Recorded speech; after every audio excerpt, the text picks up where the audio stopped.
நம்ம மெட்டி போடுவாங்க. இது வந்து கர்ப்ப காலத்தில் வரக்கூடிய மயக்கம், வாந்தி, சோர்வு இதெல்லாம் கூட இந்த நம்ம தரையில் நடக்கும்போது அந்த மெட்டியோட அழுத்தம் பட்டு இதெல்லாம் சரியாகுங்கிறது வந்து நம்ம முன்னோர்களோட நம்பிக்கை. எந்த விரலில் மெட்டி போடணும்னா 2வது விரலில் மட்டும்தான் போடணும். ஒரே ஒரு விரலில் மட்டும்தான் எப்போவுமே மெட்டி போடணும்.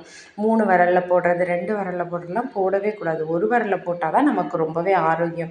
3 விரலில் 2 விரல்லலாம் போட்டால் அது கணவரோட தொழிலையும் அவங்களோட ஆரோக்கியத்தையுமே வந்து குறைக்கக்கூடியது. மெட்டியை வந்து எந்த நாளில் வாங்கி போடலான்னா பரணி, பூரம், பூராடம் வர்ற நட்சத்திரத்தில் வாங்கி போடலாம். ஏன்னா அது வந்து சுக்கிரரோட பலன் பெற்ற நட்சத்திரம். சுக்கிர ஹோரையில் வந்து வெள்ளி பொருட்களை வாங்கி நம்ம அணியும் போது நமக்கு வெள்ளி சேரும். இப்போ எல்லோரும் இப்படி டிசைனாக முத்து வச்சுலாம் மெட்டி போடுறாங்க. அப்படிலாம் போடவே கூடாது.